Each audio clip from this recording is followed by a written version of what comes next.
the most central and the core shloka of Kathopanishad. Na jayate mriyate va vipaschit. Vipaschit andre that chaitanyam, that awareness, that intelligence, cosmic intelligence is vipaschit. And what it says, ayam kutaschinna babuva kaschit. This intelligence has not come from anywhere.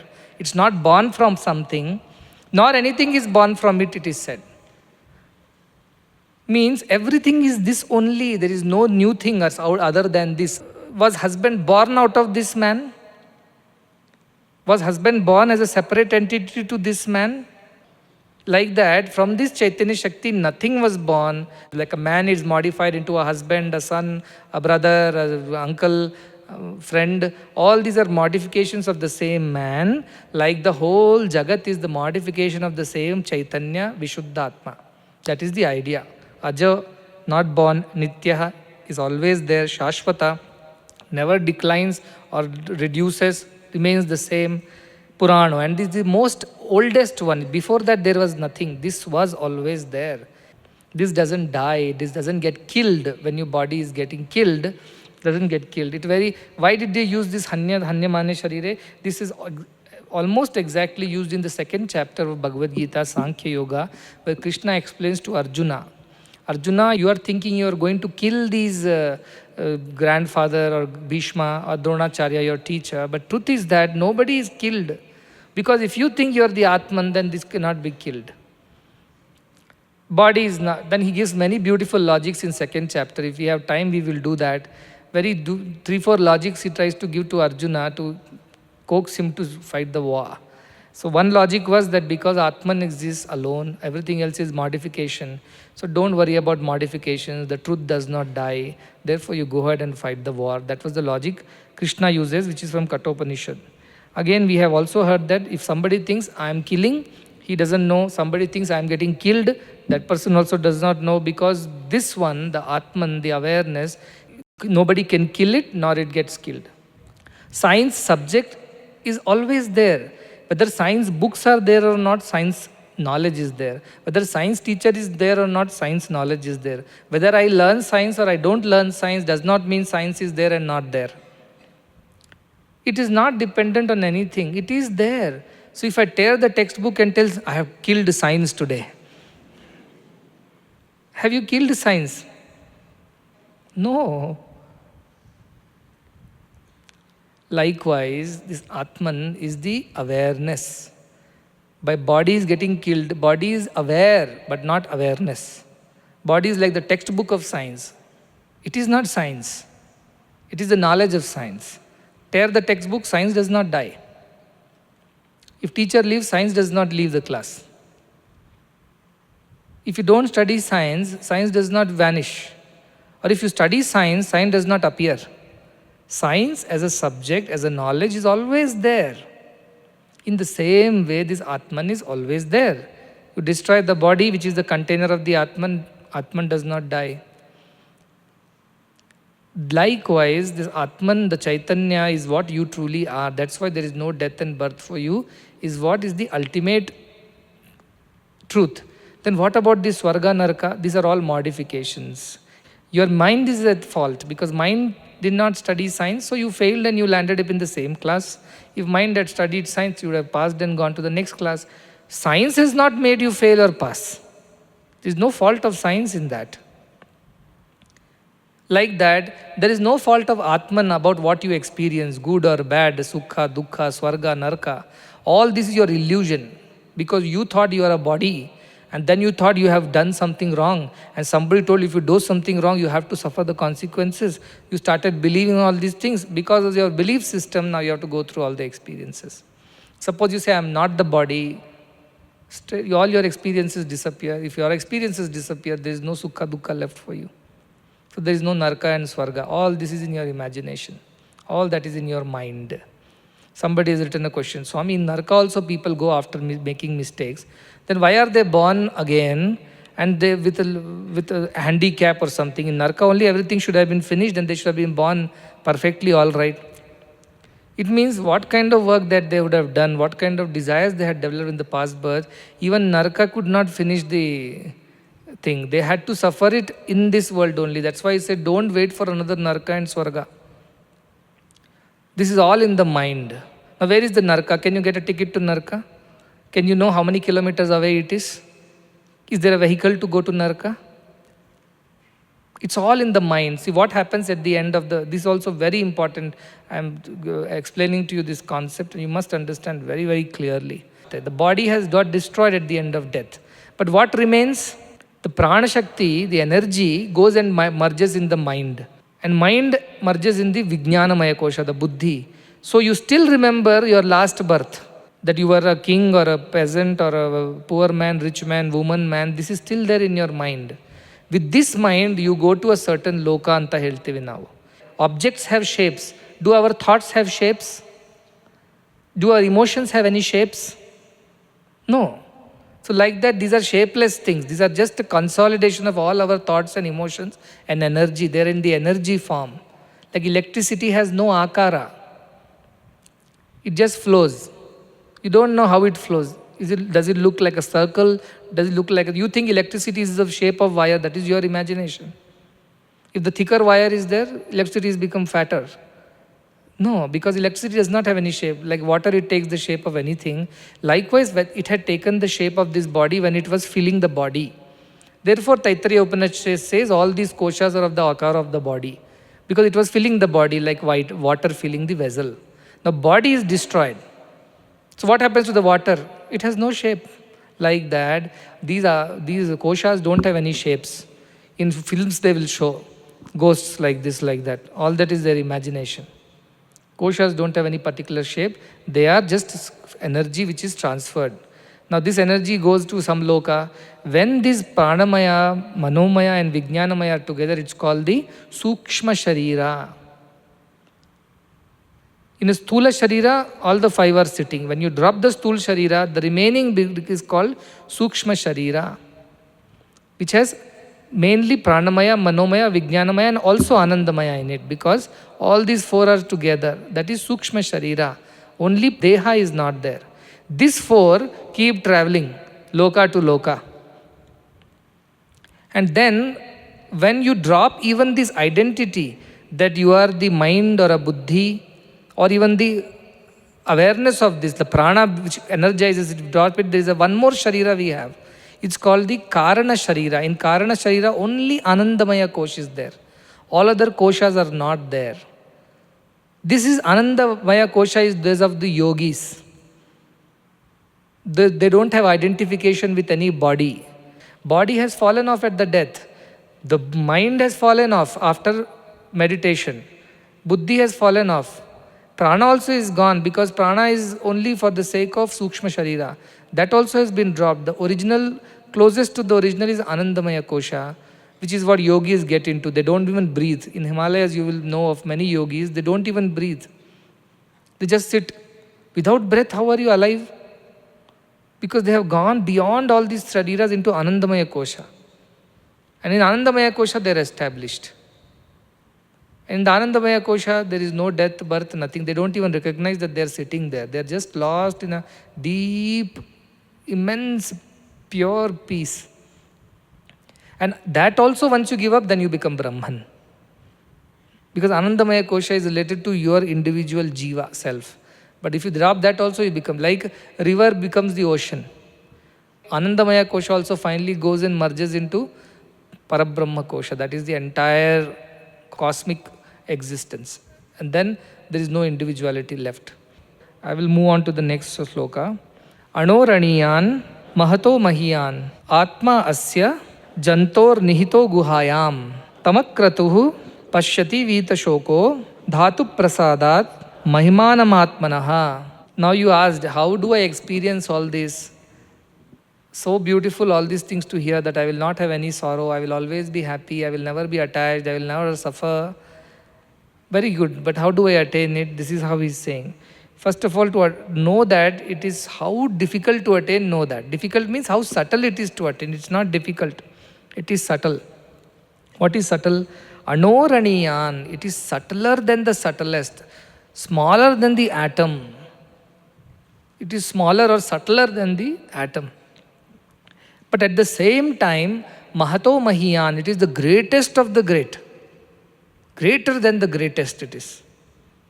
It is smaller than the smallest, subtler than the subtlest, also the bigger than the biggest, and greater than the greatest. Both it is. So opposites they are, seemingly paradoxical. This Atma, Jantor Nihito Guhayam, it is in every being. Jantu means not just human beings. Every being, even in ant, insect, everywhere this Atman is there, this Chaitanyam is there. As if it is hiding in a deep secret place, in a cave. It is hiding in a cave, Antado. Just now I told it is everywhere, this is no difficult. Now you are saying it is hiding somewhere. How it is hiding?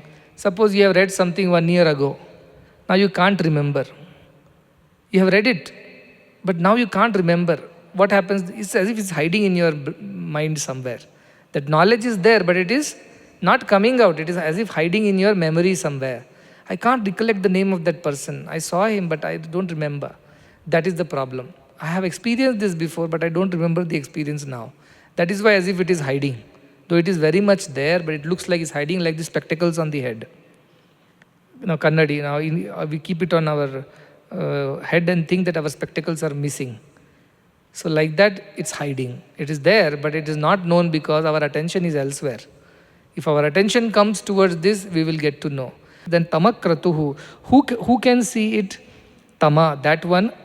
Kratuhu means who has finished everything that needs to be done. Kratu also means yajna yaga done for a desire. But akratuhu means who has finished doing everything. There is nothing more to be done by this person. It means what? All his desires are over. Why do we act in the world? Because we have a desire. To fulfill the desire, we act. This person does not act, he is saying. All that he had to do has been done. It means this person has no more desires left. Akratu he has become. And pashyati, and sees it. Though Atma cannot be seen, what is the understanding we learnt about communication? Vaikari Vani, Madhyama Vani, Pashyati Vani and Para. So pashyati means he sees it as if he is seeing you and me. Is that clear to this person? So clear to this person. To whom? Who has finished doing whatever has to be done. It means who has finished all his desires. There is nothing he wants, desires further, therefore he doesn't have to engage in any activity. Such a person who has become desireless, vita shoko, gives up all the sorrow. There is no desire, then there is no sorrow. Think of it, all sorrows are born out of desire only. That is why Gautam Buddha said, this world is full of sorrow, and the root cause of the sorrow is desires. If we get rid of desires, all sorrows will disappear. So that person who has gotten rid of all the desires, therefore he has gotten rid of all the sorrows. Such a person sees it. By what way? Dhatu prasadat. Dhatu means that which is dharayati, means that which bears, that which holds, is called dhatu. And dhatu means this body with senses, which is holding, bearing the Atman, which is carrying this knowledge. That when it becomes prasadat, prasada means peaceful, happy. It means senses are not agitated anymore. I want to eat this, I want to touch that, I want to taste that, I want to see that, I want to hear that. All these ideas of sensual pleasures are disappeared in this person, and all the senses are at peace. Why? Because there is no more desires left. And mind also is dhatu, because mind also understands, bears this idea. Therefore, mind is also at peace. There is no more desires and distortions in the mind. Only to such a person, not to anybody else. This reveals. And what happens? Mahimanam atmanaha. He will experience the glory of this Atman, where? Within himself. He doesn't have to go to Vaikuntha to experience this, doesn't have to go to pilgrimage to experience this. The moment his senses are at peace, mind is at peace, all his desires are fulfilled, there are no more sorrows. To such a person alone, the glory of Atman is visible, is understandable, experienceable. That is the idea, where the mind and the senses become peaceful, desires disappear, all sorrows and attachments disappear. In that state of perfect peace, Atman, which is hiding inside, gets revealed. And where in all beings it is there. But anoraniyan, it is subtler than the subtlest. What is the subtlest thing you know of? Tell me. The smallest and the subtlest thing that we know of, at least scientifically, we don't see it with our eyes. But then we know of is a Atom. In atom, what is there inside? Nucleus, and there is the electrons. The most simplistic model of an atom is this. Now, we all know inside the nucleus there are protons and neutrons, and around the nucleus, these electrons are moving around in not even shells, they're in orbitals. In orbitals, we have found out that they are delocalized. We cannot point a finger and say, this is where that electron is, this is the address of the electron, this is the Google coordinates. We cannot say. It is just moving everywhere. This is how orbitals are shown. Means what? It's all space. Inside the electron, inside the atom, what is there? Space only is there. Because electron cannot be pointed out. Heisenberg's uncertainty principle says you cannot point out where the electron is. It is wave, Schrodinger's wave equation. Is it wave or it is a particle? Nobody knows now. They say it's a particle but sometimes behaves like wave. Or they say that it's a wave, sometimes behaves like particle. So we just know it is available in this area, but where it is, we don't know. Like that, this electron is everywhere. We are not able to point out it is here and it is not there. So they simply, like this swarm of bees, it is there, but you can't pinpoint any bee there because next moment they are moved away from that space. See, in an electron cloud, they say, they are all living. One more step deeper you go. Now you go. So whole of the atom is 99.9999 whatever percent empty space. So in the whole of the universe is made of what? Atoms only. It means the whole of the universe has 99.9999% space. You and I are made of what? Atoms only. It means we are made of electrons and protons at the very basic level, in protons and neutrons, and break it further into quarks. That's what we are made of. We are space only. There is nothing else in it. It means space is inside that very atom also, inside the proton also. Inside subatomic particles also space is there. Then why do we see all this as physical body, like solid wood is there here? I can feel my body. My hand doesn't go through my hand. Because if 99.99% space is there, then my hand should simply slip through my hand and go. Because there are forces which are present in that space. There is an intelligence which is present in that space. What are the intelligence? There is strong nuclear force. What does it do? It keeps the protons and neutrons bound together. Because if there are two protons and suppose they fight with each other and there is no attachment, they'll split. Then helium will become hydrogen. There is no stability then. Similarly, we have weak nuclear forces also, which are causing radioactivity, which are causing the splitting of proton into neutrinos and things like that. That's how fission-fusion reactions are happening. So that is one more force which holds the things together. Then there is, come out of the electrons and protons in the atom, then you have a force called electromagnetic force. You all have known about electric charges and magnetic fields. And that's how all this electricity is running, the dynamos, the motors. We all know that there is a south, north, or positive, minus, negative charges. We are all magnets and electric charges, aren't we? We are. That's why our head has to be kept in one direction while sleeping. We said, don't repel with the north pole. Because we all are magnets. We all are sustained by electromagnetic forces. That is why our bodies are like this. Otherwise, you would have collapsed into each other any time. Like Earth could have collapsed into sun, or a star would have collapsed into another star. But the gravitational force, beyond this, if you go at a cosmic level, what force is holding the whole thing together? Gravitational force. These four forces together is the field theory of Einstein. These four forces are keeping the things in their place. It keeps the protons in their place, it keeps the protons and electrons in their place, it keeps the atoms in their place, molecules in their place, it keeps the objects in their places, it keeps the whole universe, planets and stars in their places. So all the empty space, 99.999% are empty because they don't allow the two things to collapse or two things to part further. They decide, these forces decide that everything should remain at the same distance from each other. They don't allow them to come closer or go far. So you will say, why this wood feels like a wood to me? It should have all empty spaces. Because my finger and this wood, when they come together, the resistance happens from the electrons to electrons. The electrons in the atoms of this wood and the electrons in the atoms of my skin, they have the repulsion, electric forces. And therefore, my electrons will not go closer than this into the wood.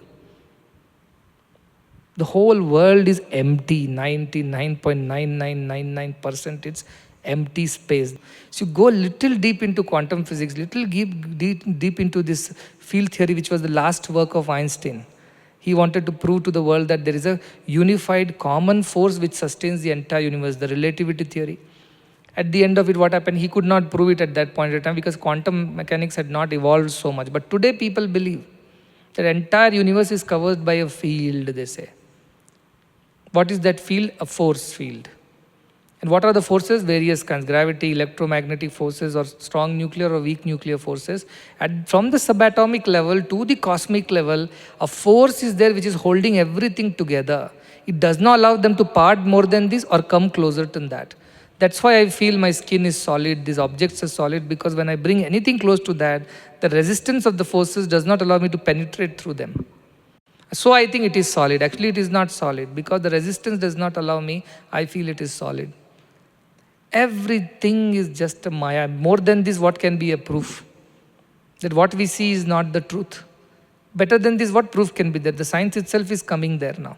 First they said all the Big Bang happened from where? From single point, it seems.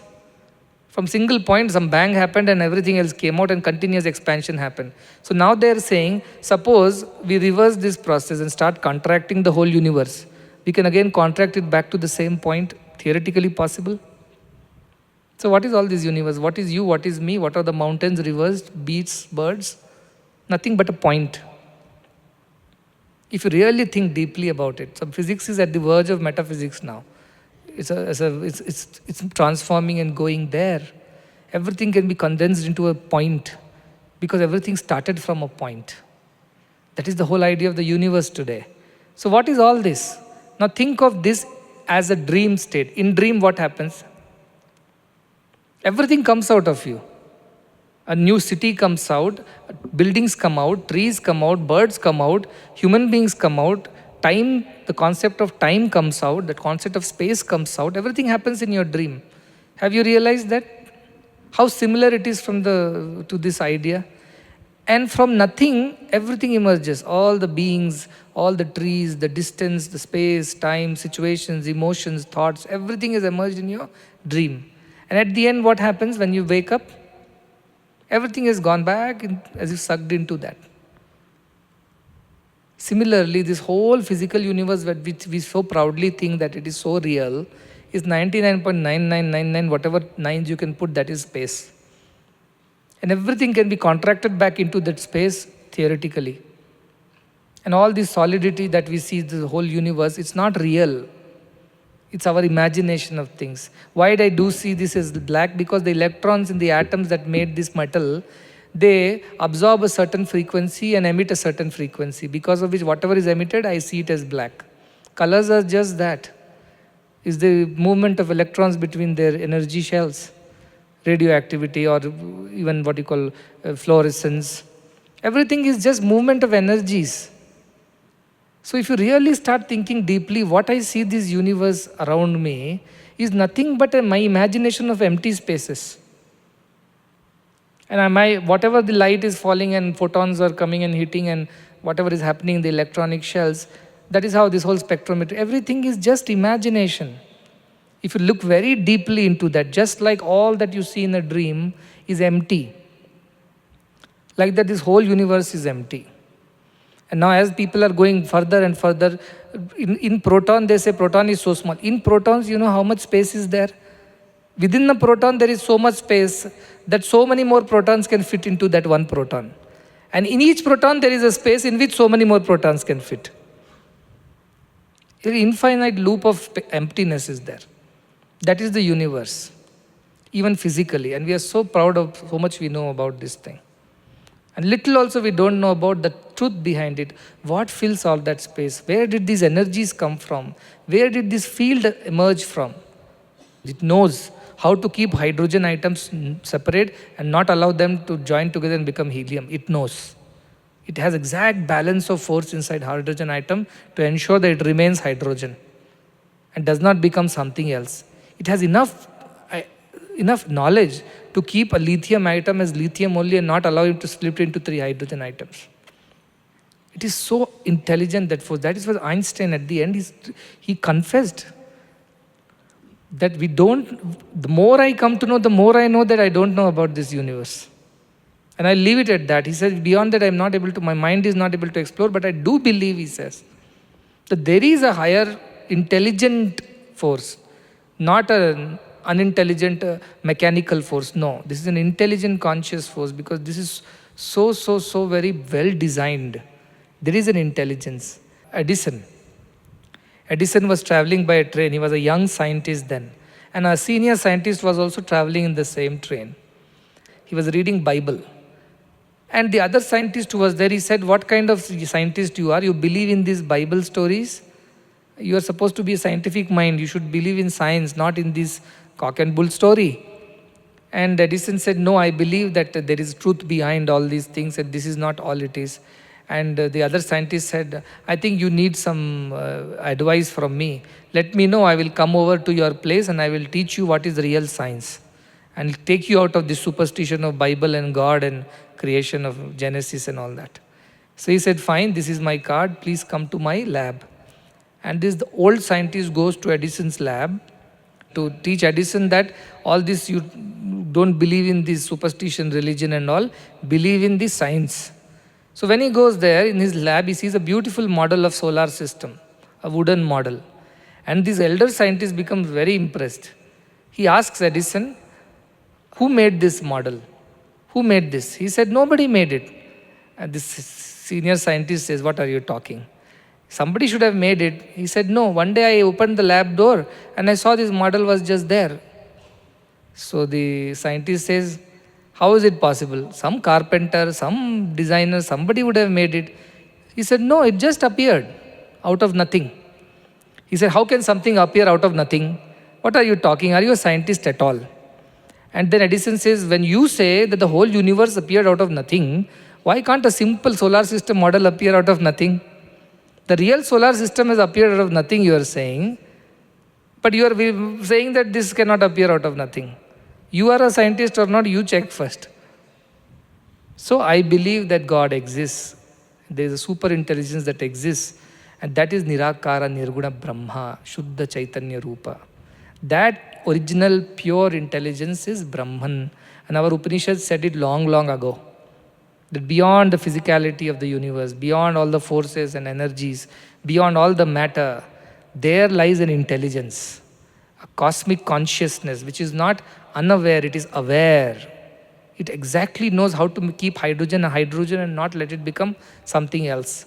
It knows how to make hydrogen and oxygen mix and make it water and not make something else out of it. It exactly knows how to create metals and salts and ions and electricity. It knows everything, including life. As another scientist said, we have discovered how to make life in the laboratory. He said, really? Come, I will show you. Okay, let's go. Went to the laboratory. Now he says, first you take so much of earth, and then he said, first you get your own earth. Then you teach me that you can create life. Earth is created by somebody else, and you using earth creating life. It means the very ingredient is not created by you. What pride you are taking in all this knowledge? It's all borrowed knowledge. The true cosmic intelligence, the consciousness is the parābrahman. That is the scientific definition too now. You know the Vedantic definition that Chaitanya Vipaschit is Brahman. Scientifically also, that cosmic intelligence which keeps all the things in its place. Or imagine, just think of solar system. Every planet is revolving and going around the sun in its own orbits, as if under a magical spell. There is no button, there is no rule, there is no nothing. It just goes on its own. Look at the starry sky. Every star is placed in its own place, doing its own thing. And you mean to say that all this is just happens by default? No. Somebody is there behind all this. That which is behind all this is also behind our own buddhi and intelligence. That same intelligence permeates us, which permeates the entire universe. That is why it is Anoraniyan and Mahato Mahiyan.